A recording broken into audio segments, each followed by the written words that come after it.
Chapter 173. The War. Autumn, 1981. I love the words you wrote to me, but that was bloody yesterday. I can't survive on what you send every time you need a friend.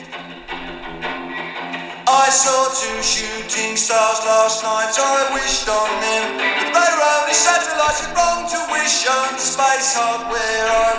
I wish you'd care. I don't want to change the world, I'm not looking for New England, I'm just looking for another girl. Nobody knew who'd killed the McKinnons, and nobody knew why. There were theories, of course. The most logical being that with Danny and Marlene in the order, they were simply an obvious target. Some people wondered if it was because of Marlene's connection to James and Lily, because she'd healed James. Others thought she'd made too much of a fuss about werewolves' rights at work. In the end, none of it mattered, not to Remus. Why try to make sense out of something so senseless? Due to Danny's previous celebrity status, the murders were front-page news. There was a huge picture of him in the Daily Prophet from his Canon days. Broad, sunny face, robes billowing, no scars. A smaller picture of Marlene, which must have been taken for work because she was in her uniform. Promising young healer, Marlene McKinnon, according to the misspelt caption. Yasmin was not mentioned at all, though Sirius told Remus they were found lying beside each other and their fingers were still touching. "Remember in 3rd year," Sirius said, in the days that followed. "We all thought you two fancied each other." "Yeah," Remus replied, monotone. "She was a better beater than me. I wish I'd told her." "She knew," Remus said, with a sad smirk. Mary was not heard from for a long while. Marlene's death hit her harder than anyone. They had been practically inseparable since they were 11. Remus remembered how annoying he used to find them, before he figured out that girls were just people too. He remembered her quiet patience, her bouts of fiery passion, the petition to remove the Whomping Willow when she was just 13 because someone had been hurt, and Marlene could never stand to see anyone hurt, not if there was something she could do about it. If any one of them had it in them to change the world, it had to have been her, but no more. Another September rolled around, and as always, Remus was reminded of his childhood and Hogwarts, the scent of parchment, new ink, leather book bags and sealing wax, a sense of fresh beginnings, of change. How can it have been a full decade since he first arrived at King's Cross, scrawny and angry and neglected? So much had changed since then. He had become a man. He had learnt more than he ever thought possible, achieved things he had never dreamed of. His horizons had been expanded again and again by education and magic and friendship and love. He wasn't completely different, of course. Remus didn't kid himself. His temper hadn't really gone anywhere, nor had his proclivity to repress bad feelings, only to lash out when things got too much. But he thought he'd been doing better, at least with the people he loved, at least with Sirius. He had opened up and revealed more of himself to Sirius than to anyone else. He had shared feelings which every instinct told him to keep hidden. It hadn't always been easy. They had fought, they had shouted, they had cried, but it had been worth it. At least, Remus thought it had. He wasn't so sure about Sirius. Maybe it was the toll of the war, too many deaths, too many near misses. Maybe it was the separation from James. Maybe Remus had tested his patience one too many times. He couldn't put his finger on it. All Remus knew that something was very, very wrong. It was mid-September by the time he realised it had happened. Sirius had slipped away from him. They were often apart. Remus had come to see this as a fact of life. Their skills were so different. They had different jobs to do. It was nothing in service of the war. They were glad to do it, and proud to do it. But after some weeks, Remus came to see that this distance was something else, more than just the usual stress. Sirius had pulled back. "Miss you," Remus said one night. It had taken all day to raise the courage for those 2 stupid words. "I'm right here," Sirius smiled tiredly, sitting across the table, picking at dinner with his fork. Then, after a while, he spoke again. "It'll all be over soon. We have to trust Dumbledore, that's all." Remus could have wept. "But you're the only one I trust." Sirius just looked at him sadly. Remus couldn't bear that look. It made him feel stupid for being in love, stupid for caring about anything other than winning the war. Finally, Sirius got up. He picked up his plate and dumped the contents in the bin. "Got to go," he said. "Moody wants me to check in. Be back late. Don't stay up waiting." He didn't kiss him goodbye. Remus was at a loss. Once again, he found himself with a problem that was almost unspeakable. He couldn't ask James or Lily. Even if he knew how to reach them, they had plenty to worry about on their own. Peter had never been very keen to hear about anything to do with Remus and Sirius's relationship, and though he was a good mate, one of Remus's best mates, they didn't really confide in each other like that. Marlene might have helped, but Remus didn't want to think about it. And of course, Mary's grief didn't leave much room for romantic advice. Deep down, Remus knew he ought to ask Sirius outright. Except he was terrified of the answer. He was terrified that if it wasn't about the war, or James, or growing up, he was terrified that the problem was him. What if Sirius had just fallen out of love? This anxiety worried away at Remus as the nights drew in and the days turned colder. It all seemed to make a horrible kind of sense. The distance, the unwillingness to talk, the lack of affection, their non-existent sex life. And that look. The look Sirius kept levelling at him, as if Remus was a stranger. It was intolerable. Remus didn't know if he could cope with another loss.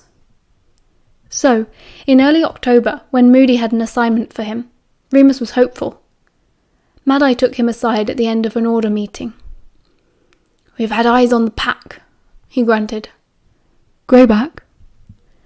"Don't think so. The insurgents, we reckon.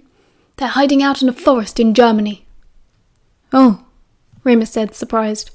"Was it Castor?" "Have they attacked someone?" "No. Been keeping their heads down by the looks of things." "Well, that's good, isn't it?" Remus said. "We ought to just leave them alone." "Trust me, lad, I'd prefer to," Moody replied, with a wry smile. "But desperate times call for desperate measures. We're sending you out." "To do what? They left Greyback. They left Voldemort. Wasn't that the plan?" "It was, 2 years ago. We've lost a lot of good people since then. Notice how cosy these meetings are getting." It was true. The first order meeting Remus had attended had been overwhelming. The room was packed with witches and wizards ready to fight, to take on the Death Eaters. Now there were too many faces missing. The McKinnons and the Potters, the Pruitts, old Darius Barebones, Dorcas, Cadoroc Dearborn, Benji Fenwick, Ferox. So, Remus thought hard. Now you want to recruit the werewolves? Bingo. After years of legislating against them, after forcing them out of their jobs, out of their homes. Remus knew he was being rude. No one spoke to Alistair Moody like that. But he was too tired and too battle-weary to care. Moody didn't seem fazed. Remus supposed he got a lot worse abuse from much scarier wizards. "We know it's a bit of a big ask, but as I said, desperate times." "And is there anything I can offer them in return for, their lives?" "Voldemort's worse," Moody returned.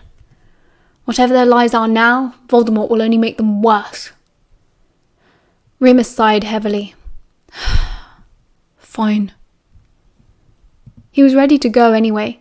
He was ready for a change, ready to get out of London, out of his miserable life and back to being useful. He even entertained the idea that a long absence might help with the Sirius situation. Didn't absence make the heart grow fonder? It might be a relief, some breathing space, some time to think. He tested this theory in his last conversation with Sirius. "You'll be glad to have a few weeks off, yeah?" He smiled, which took every bit of his strength. Sirius frowned, looking up from some blueprints he'd been scanning. He looked annoyed at the interruption, and Remus felt a horrible tearing sensation in his chest. "What did you say?" "I said you'll be glad to get rid of me for a bit," Remus continued bravely. "Have me out of the way." "Why would you say it like that?" Sirius stared at him blankly. "Like what? I just mean, you can have some time to think." "There's no time to think, not until the war's over," Sirius snapped, returning to his blueprints. "It'll be the same whether you're here or not." That was all Remus could take. He picked up his wand and a packet of cigarettes and left for Germany with only the briefest of goodbyes, as if he was only popping to the shops. He fumed as he walked to the Portkey location. That prick. Give him 2 weeks on his own, then he'd see, then he'd realise what a dickhead he was being. Remus would come back, fresh and wild from the forest, and Sirius would be so sorry and so affectionate, and there would be time to talk and mend and fall in love again. That was all they needed, a bit more time. Tuesday the 13th of October, 1981.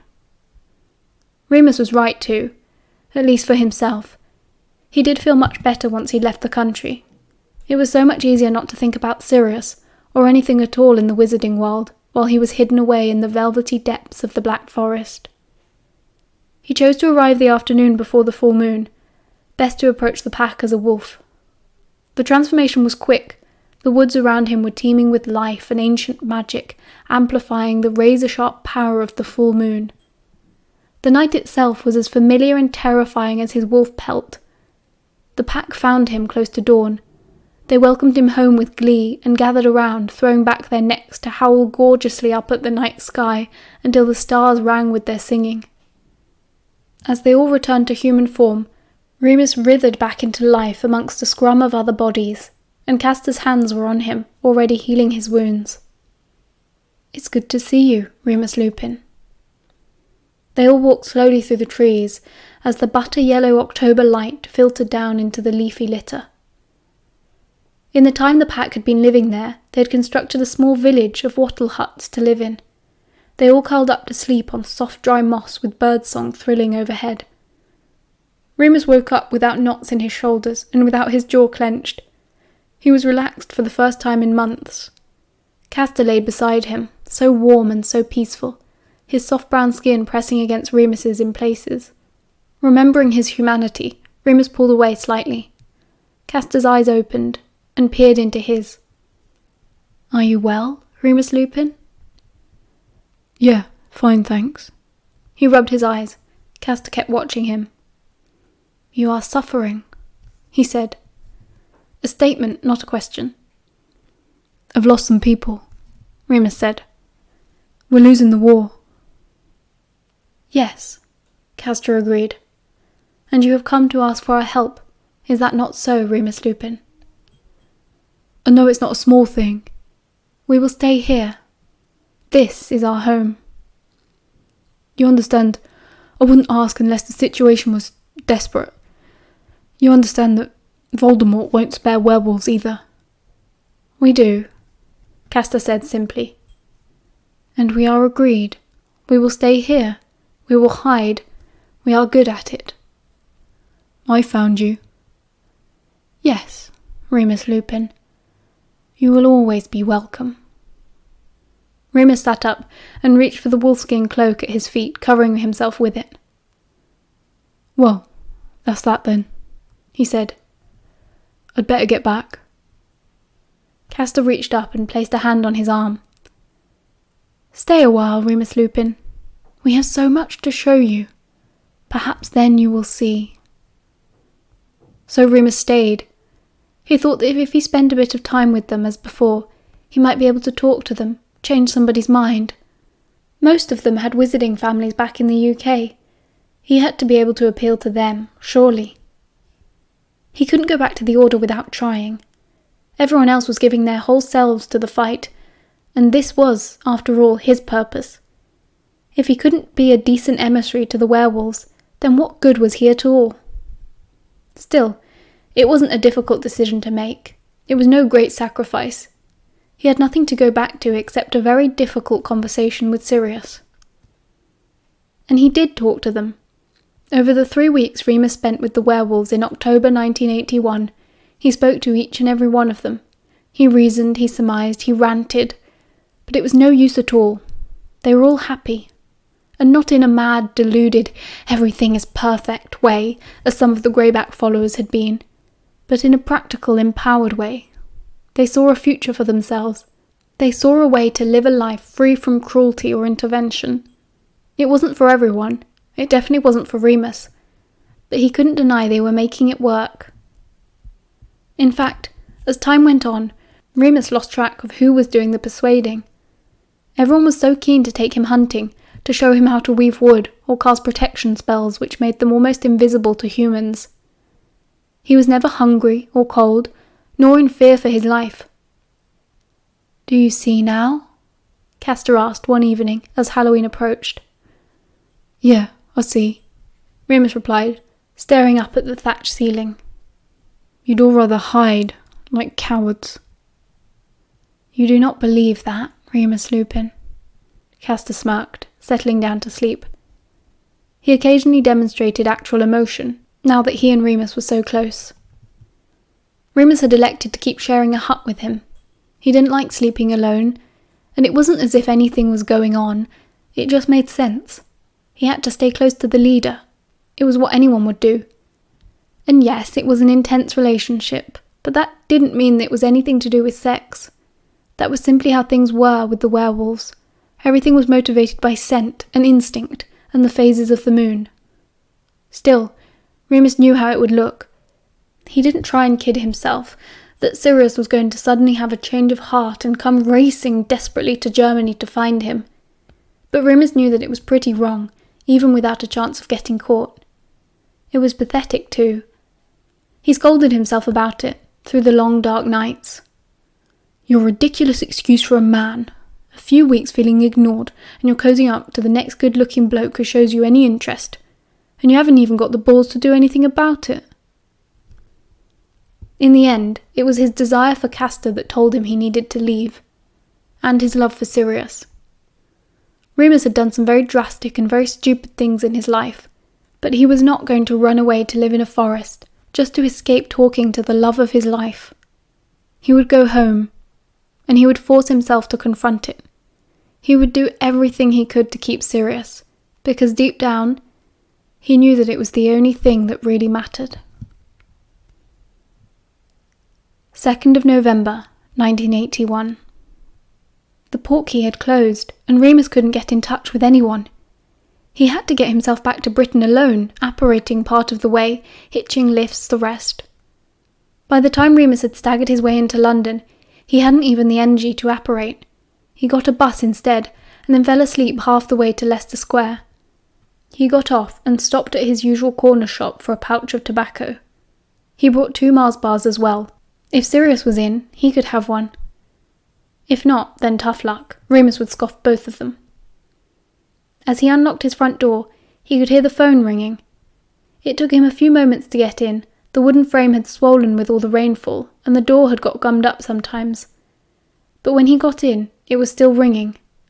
Must be urgent, he thought absent-mindedly. He shouted, "Padfoot, you in?" as he crossed the room, then lifted the receiver. "Hello?" "Hello? Hello, Remus, is that you?" "Mary, hi, I just got back. Where the hell is everyone?"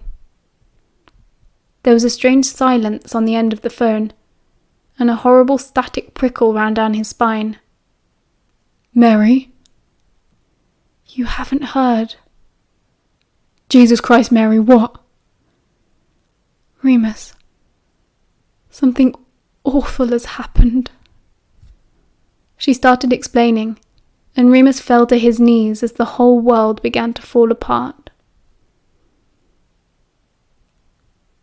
End of chapter 173.